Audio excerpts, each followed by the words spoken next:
But the sunlight hits in so many ways. সকালবেলায় বেরিয়ে গেছি পড়তে। মামামের এক্সাম আছে, তো কালকে তো দেখলে মামামের শরীরটা ভালো ছিল না। এবার সারা রাত্রিতেও জ্বরটা কমেনি, পরে আবার কয়েকবার বমিটিং হলো, আবার সময় হচ্ছে। এবার এক্সামটা তো দেওয়াতেই হবে, এক্সামটা আছে খুব জরুরি, তো হচ্ছে পাঠাচ্ছি, না পাঠালে তো চলবে না। এবার সাথে এর জন্য যাচ্ছি যে হচ্ছে আমি থাকবো, বাবা চলে আসবে, ফ্লাইআউট করতেছি, কোনো একটা সামনে পেয়ে যাবে। তো হচ্ছে এর জন্য বাসে আর পাঠালো না, বাবা বললো চলো নামিয়ে দিয়ে আসি।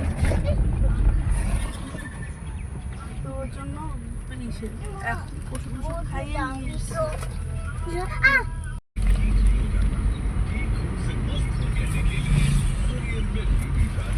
ঠিক আছে মা শরীর? হ্যাঁ, মাথাটা ব্যথা করছে। মেয়েটা আমার কালকে সারাটা রাত্রি ঘুমায়নি, সারা রাত্রি যাব না মা, পেট ব্যথা করছে, দেখি যদি স্কুলেও যদি জ্বরটা না কোনো ওষুধ দিয়েছে তাহলে আসলে একটু চেক আপ করিয়ে নিয়ে যাবো। আজকে কি বলবো, মানে হাফ পরীক্ষা দেওয়ার পরে আমি ওকে হাফ স্কুল করিয়ে নিয়ে চলে এসেছি। মেয়ের আমার জ্বর, মানে তখন তো সকালবেলাটাতে তো একটু কম ছিল, তার এখন আবার আছে জ্বরটা। ওষুধ দিলাম, 2:30 বাজে, 12:30টার দিকে ওকে নিয়ে চলে এসেছিলাম। বাড়িতে ঢুকে গেছিলাম 11:30 স্কুল থেকে নিয়েছিলাম, 11:30 12:15টায়। তারপরে ওখান থেকে আমি বাস ধরে চলে এসেছিলাম, এসে ওকে খাওয়ালাম, ওষুধ দিলাম, ডাক্তারকে ফোন করলাম। এবার ডক্টরেরও শরীরটা ঠিক নেই, ও চেম্বারে যায়নি, চেম্বারেই আছে। আমাকে বললো যে আসতে হবে না, শরীরটা ওর এতটা খারাপ। শুনে ওষুধ দিল, তো হচ্ছে গুটিগুলোকে পাঠালাম, গুটিগুলো ওষুধগুলো নিয়ে এসে দিল, ওষুধটা খাওয়ালাম। এবার এটাকে একটু ঘুম পাড়াই, কালকে সারাটা রাত্রি মেয়েটা আমার ঘুমায়নি। চলো মা শুয়ে পড়ো এখন, হ্যাঁ মা। আবার কালকেও এক্সাম আছে, এই সপ্তাহটা পুরোটাই এক্সাম, এভাবে স্কুলটাও করতে হবে। চলো মা চলো। জেঠিমণি আসছে, কাকিমণি আসছে। কাকিমণি তো বিজয়ের পরে প্রথম, না আগে আসছে ব্লগে প্রথম কাকিমণি। হ্যাঁ, আর এই যে অসুস্থ রুগীকে দেখতে এসছে।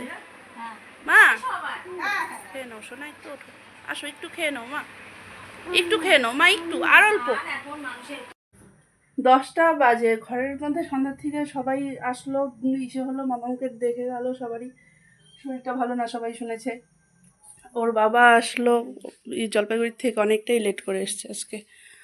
আর এটাকে খাওয়ালাম দাওয়ালাম, এবারে ওষুধ সব খাওয়ানো হলো, এবারে শোয়াবো না, ঠান্ডা লাগছে ফ্যান দিলে। আমি ওকে শুয়ে, মানে আগে শুয়ে নিতাম, তো মা বললো একটু মুখে দিয়ে তারপরে শোয়া। তো এবারে আগে যাই, একটু খাওয়া দাওয়া করে নিই, তারপরে শোয়াচ্ছি একে। কালকে আবার এক্সাম আছে, ভাবছি একটা অ্যাপ্লিকেশন নিয়ে যাব, ভাবছি যে দিয়ে আসবো। এক্সামের পর যদি নিয়ে আসতে পারি তাহলে কালকে তো ফার্স্ট পিরিয়ডে এক্সাম না।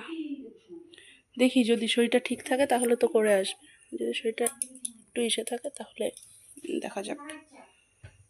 চলো খেয়ে আসি। আমার হয়ে গেছে খাওয়া? বাহ বাহ, চলো।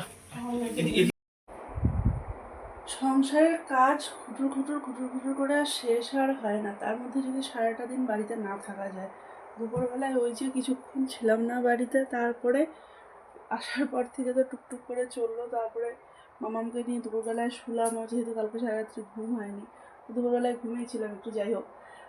সন্ধ্যার পর থেকে চলে গেল টুকটুক করে, একে পড়ানো, ব্যাগটা গুছানো, সব কিছু কমপ্লিট করেই রেখেছি। রাত্রিবেলাটা তো মোটামুটি একটু ঠিক দেখছি, জ্বর এখনও তেমন ঠাকুর বলে আসেনি।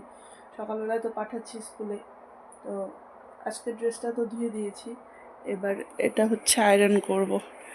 রাত্রি হয়ে গেছে অনেকটাই প্রায়, তো আয়রনটা করে রাখি, আয়রনটা করে শুবো। আর বাকি চলো আয়রনটা করে শুই, আয়রন করতে করতে মার সাথে একটু কথা বলি। আর বাকি তাহলে চলো আজকে আমি এ পর্যন্তই রাখছি। আর আজকে আর লাইক সাবস্ক্রাইব কিছু করবো না, তোমরা প্লিজ ভগবানকে বলো যে মেয়েটা যাতে তাড়াতাড়ি সুস্থ হয়ে ওঠে। বাচ্চা মানুষ তো, এতবার আজকে পটি গেছে না, মানে আমরা বড়রা হলেই হয়তো কাহিল হয়ে যেতাম। তো বাকি চলো আজকে পর্যন্তই রাখছি। প্লিজ আমার মেয়েটার জন্য একটু প্রে করো তোমরা। চলো tata, bye bye, good night.